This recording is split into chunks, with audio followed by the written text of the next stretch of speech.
안녕하세요. 2년 전 결혼한 30대 여성입니다. 남들이 보기엔 아직 한참 좋을 시기겠지만 이렇게 표현하고 싶지 않지만 가난하고 염치 없는 시댁 때문에 남편과 헤어지려고 해요. 저라도 가진 게 많은 사람이라면 어떻게든 품고 가려고 했겠지만 너무 힘들어서 더는 못하겠거든요. 결혼이란 건 사랑만으론 되는 일이 역시 아니었어요. 남편하고는 회사 동료의 소개로 만났습니다. 사실 당시 제가 누구를 만나고 할 상황이 못 되었는데 회사 동료는 제 개인적인 사정은 몰랐을 테고 저는 또 거절을 잘 못하는 성격이거든요. 그래서 솔직히 별 기대 없이 남편을 만나게 되었네요.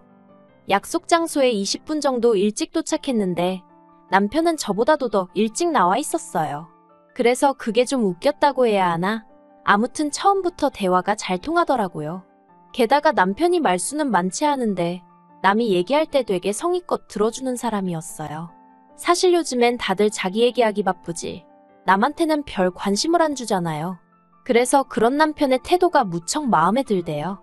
아무튼 점심 먹고 커피 마시고 남편이 다음에 또 보자며 애프터 신청을 해왔습니다. 그리고 이후로 저희는 4년 동안 연애를 하게 되었죠. 사실 연애를 하는 동안 결혼 이야기는 몇 번이나 나왔었어요. 하지만 연애랑 다르게 결혼은 좀 더 이것저것 따질 게 많았고 특히나 늘 돈이 문제였지요. 남편은 자기가 최소한 한 달에 350 정도는 벌게 되면 그때 결혼을 하고 싶다고 했고 저도 제 직장 문제가 해결이 되면 그때 하고 싶었거든요. 참고로 남편의 경우 연애 내내 월급이 270에 머물러 있는 상황이었어요. 제 경우에는 월급은 300에 일 자체는 힘들지 않았는데 직장과 집 사이의 거리가 문제였고요. 너무 멀었거든요.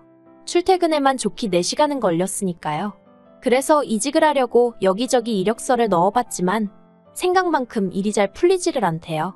그리고 그러다 보니 어느새 연애만 4년씩이나 하게 된 거죠. 그러다 제가 2년 전, 그러니까 결혼 직전에 정말 운 좋게 이직을 하게 되었어요. 자세히 얘기할 순 없지만 동종업계도 아니었는데 취미로 따놓은 자격증 몇 개가 큰 도움이 되었네요. 그래서 제 월급이 이것저것 다 제하고 한 달에 380 정도로 올라갔어요. 남편이 정말 자기 일처럼 좋아하더라고요. 그리고 그런 남편에게 제가 먼저 결혼 이야기를 꺼냈습니다. 더 늦기 전에 나 웨딩드레스 입고 싶다고, 그러니 우리 결혼하자고 했죠. 남편이 미안하다고 울다가 또 고맙다고 웃다가 아무튼 속사정을 모르는 사람이 저희를 봤으면 미친 사람들인 줄 알았을 거예요. 결혼할 때 시댁에서 1,000만 원 해주셨고 남편은 3,000을 모아뒀더라고요. 저는 제 돈 2,000이 있었고 친정에서 3,000 해주셨고요.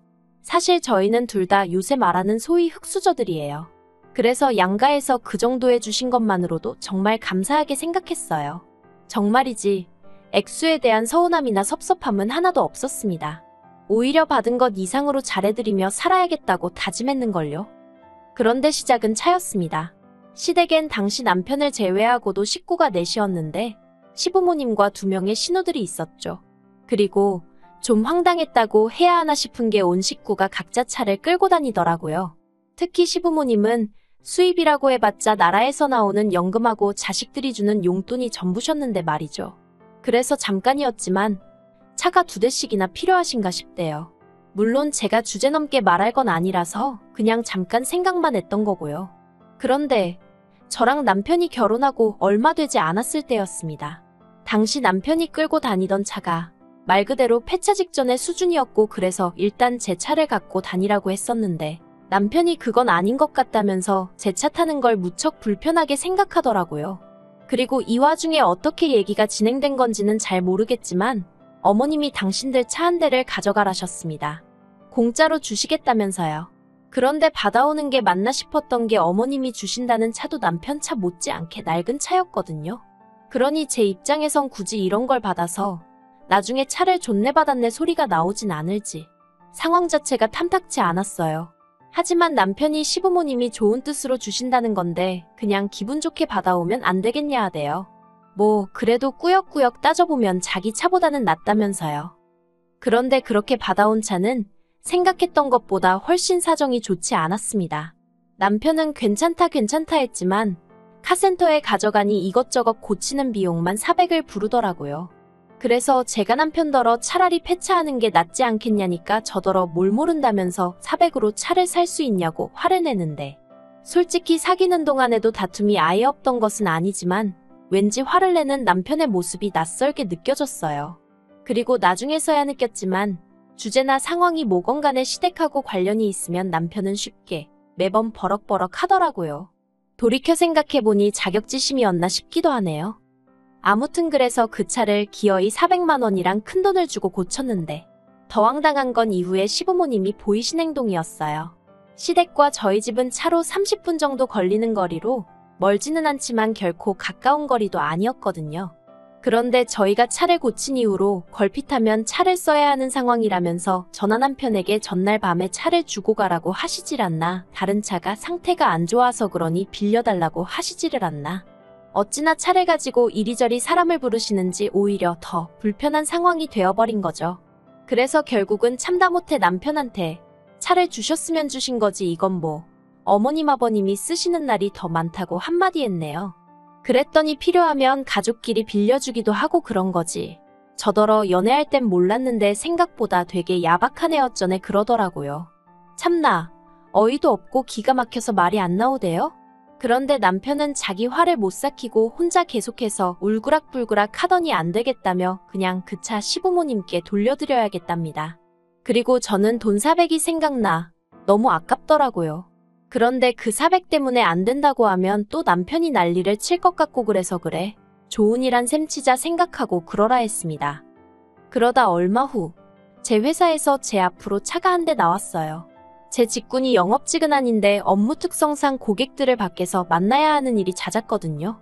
현장 방문을 해야 하는 경우도 많았고요. 그래서 지원이 나온 거였죠. 그런데 남편이 되게 부러워하대요. 그리고는 앞으로 자기가 끌고 다니면 안 되냐입니다. 필요할 때는 시부모님도 빌려드렸으면 좋겠다면서요. 가뜩이나 시부모님 차나 자기 차나 언제 퍼질지 몰라 불안불안했다나?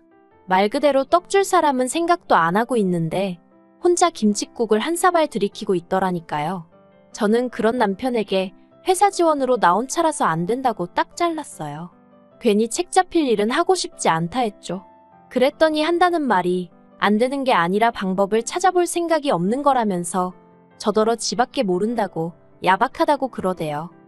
그래도 이후로 그럭저럭 지냈습니다. 원래 부부끼리 싸우기도 하고 또 풀어지기도 하는 거라더니 이런 건가 보다 하고 지냈죠.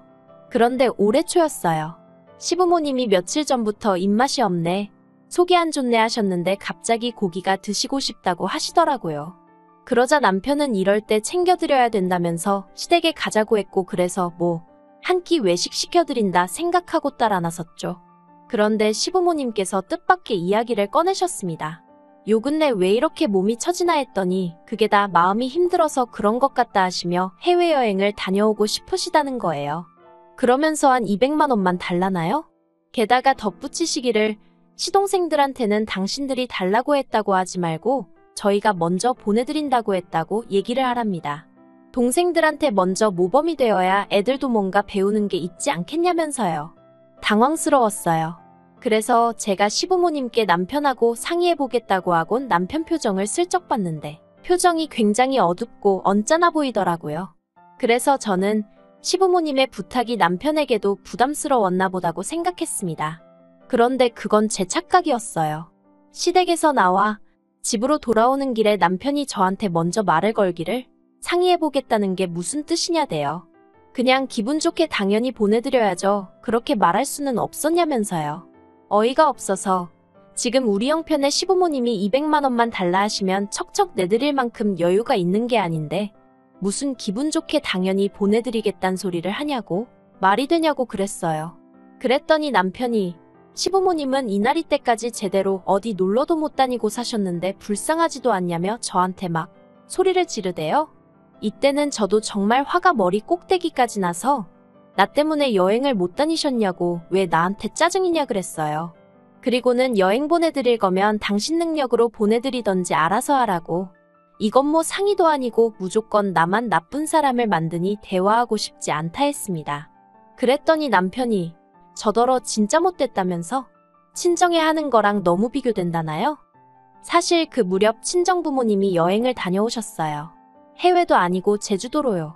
그리고 자식된 입장에서 그래도 모처럼 여행을 가신다는데 말로만 잘 다녀오세요 하기가 그렇더라고요.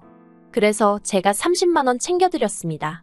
솔직히 결혼한 이후로 친정부모님이 저희에게 물질적으로 잘해주신 건 없었어도 틈틈이 저희 남편이 좋아한다 하니까 김치도 보내주시고 비싼 건 아니어도 제철 과일도 보내주시고 그래서 모처럼 챙겨드려봤어요. 하지만 30만 원 드린 거랑 해외여행 간다고 200만 원 내놓으라는 거랑 비교를 하는 건 말이 안 되잖아요. 그리고 이 일로 저는 저희 결혼 생활에 무척이나 회의감을 느끼게 되었습니다. 사실 청약통장 때문이긴 했어도 혼인신고도 안 한 상황이었는데 돈 관리도 따로 하자고 결론이 나버렸거든요. 그리고 이건 사실 조금 철없이 들릴 수도 있지만 일하는 스케줄도 저는 9시 출근 6시 퇴근이 기본이었던 반면 남편은 아무래도 직업 특성상 11시에 출근해서 10시는 돼야 집에 왔어요. 게다가 남편은 주말에도 출근을 하다 보니 같이 시간을 보낼 수가 없었죠. 그래도 연애 때는 남편이 어떻게든 짬을 만들어 저랑 시간을 보내려고 했었지만 결혼 후에는 그런 노력도 별로 없었고요. 물론 그걸 탓하는 건 아닙니다. 남편도 다 잘 살아보려고 그랬던 거니까요. 하지만 뭐랄까 자꾸 부딪히다 보니까 사소한 것도 서운해지고 이게 내가 그려온 결혼 생활이 아닌데 하는 생각이 점점 잦아지니 여러 가지로 감당하기가 힘들어지대요. 그리고 남편은 정말로 시부모님 해외여행을 보내드렸어요. 돈이 어디서 난 건지는 저도 모르죠. 자기 카드로 긁은 건지 어쩐 건지. 저도 더 알아봤자 스트레스만 받을 것 같아서 일부러 묻지도 않았습니다. 하지만 적어도 남편이 제 의사보다는 시부모님의 뜻을 더 중요하게 여긴다는 건 확실히 알게 되었고 그래서 크게 실망했던 게 사실이에요. 그러다 결정적으로 더는 이렇게는 못 살겠다, 헤어져야겠다 생각을 하게 된 건 지난주였습니다. 시부모님께서 물가도 많이 올랐는데 그렇다고 연금이 오르기를 하냐 너희가 주는 용돈이 오르기를 했냐 한참 동안 불평을 하시더니 도저히 안 되겠다며 이달부터 한 달에 50만 원씩 더 보내달라고 하시대요. 참고로 매달 30만 원씩 보내드리고 있었으니까 앞으로는 한 달에 80만 원씩 보내달라고 하신 거죠. 제가 너무 놀라서 그건 좀 무리라고 말씀을 드렸어요. 그렇게 해드리고 싶어도 그러다 보면 저희는 언제 집 사고 언제 애 낳고 하냐고 죄송하지만 저희 입장도 이해 좀 해달라고 말씀드렸죠. 그랬더니 시부모님이 그래 네 말도 맞는 말이다 하시면서도 그래도 둘이 버는데 늙은이들 쓰라고 그 돈 몇 푼을 더 못 주냐면서 서운하다 하시더니 남편더러 너도 그렇게 생각하냐 하시는데 남편이 저만 노려보고 있더라고요. 그리고 그런 남편하고 괜히 옥신각신 하고 싶지도 않고 그런 모습을 시부모님께 보여드리고 싶지도 않아서 나는 먼저 갈 테니 할 이야기 있으면 하고 오라고 했습니다. 그리고 저도 저대로 마음이 상해서 제 차 끌고 먼저 집에 왔어요. 집에 와서 남편이 저녁을 먹고 올 건가 어쩔 건가 생각하다. 뭐 한다고 내가 그런 생각을 하고 있나 싶어서 먼저 저녁을 챙겨 먹었습니다. 그런데 그때 남편이 들어오더니 뭐랄까 마치 일부러 저 들으라는 식으로 한숨도 막 크게 쉬고 엄청 거슬리게 행동하대요. 그래서 제가 남편더러 할 이야기가 있으면 그냥 하라니까 진짜 서운하다면서 무턱대고 안 된다고 할 게 아니라 자기랑 같이 방법을 찾아봐야 하는 거 아니냐입니다. 그래서 제가 남편더러 방법을 찾긴 무슨 방법을 찾냐고. 우리 수입이야 뻔할 뻔짠데 갑자기 50만 원이나 어떻게 올려드리냐고 당신 그 정도 계산도 못하냐고 따졌죠. 그랬더니 남편이 저더러 직장만 좋은 직장 다닌다고 되는 게 아니래요. 사람이 먼저 돼야 한다면서 그렇게 악착같이 손에 든 걸 쥐고 있으려고만 하고 내려놓질 못하면 안 된다나요? 정말 말 같지도 않아서 그만하라고 했어요. 그리고 그날 저녁 세상 모르고 잠든 남편 옆에서 이제는 헤어져야겠다는 생각이 들대요. 저도 뭐 내세울 것 없는 집에서 태어났고 지금도 별 볼 일은 없지만 그래도 저희 친정부모님은 저에게 뭐라도 하나 더 해주지 못해서 미안해하시는 분들이세요. 그런데 어째서 시부모님은 자식한테 하나라도 더 받아내질 못해 안달이실까 싶은 게 평생 제가 감당하며 살 자신이 없더라고요. 그리고 그러다 보면 남편한테 저는 갈수록 지독한 억척스러운 여편네로만 보일 텐데 저 정말 그렇게 살고 싶지 않았거든요. 그래서 이튿날 남편에게 우리 더 복잡해지기 전에 헤어지자 했습니다. 이제라도 서로 갈 길 가자고요. 나는 당신이 당신 부모님께 잘해드리는 걸 뭐라고 하고 싶은 생각은 없지만 같이 할 자신이 없다 했네요. 그러자 남편은 지난밤과 마찬가지로 한숨만 내쉬더니 자기를 이렇게 배신하는 거냐입니다. 뭐라 할 말이 없었어요. 차라리 자기가 잘못했다 미안하다 했으면 저도 흔들렸을지도 모르겠는데 배신이라니. 더는 대화를 해봤자 소용이 없겠구나 싶어서 마음대로 생각하라고 했네요. 전세 계약은 어차피 얼마 후면 끝나서 집주인한텐 재계약 안 할 거란 얘기만 해뒀어요. 보증금 나오면 계산 똑바로 해서 각자 목 나누고 미련 없이 보내주려고요. 남편이 혼자 시부모님 생활비를 대가면서 살 수 있으려나 잠깐 그런 생각도 들었는데 뭐 그거야 그쪽 사정이잖아요. 습관처럼 하던 남편이나 시댁 생각도 차차 기억에서 날려버려야죠. 저는 저 혼자 사는 거에 대해서는 걱정도 부담도 없어요. 오히려 스트레스의 원인들이 사라지는 거니 더 잘 살지 않을까 하는 생각도 들던걸요. 그리고 욕심이겠지만 만약에 저한테 다시 누군가가 오면 그때는 정말 그 무엇보다도 저를 1순위로 쳐주는 사람이면 좋겠다는 바람입니다.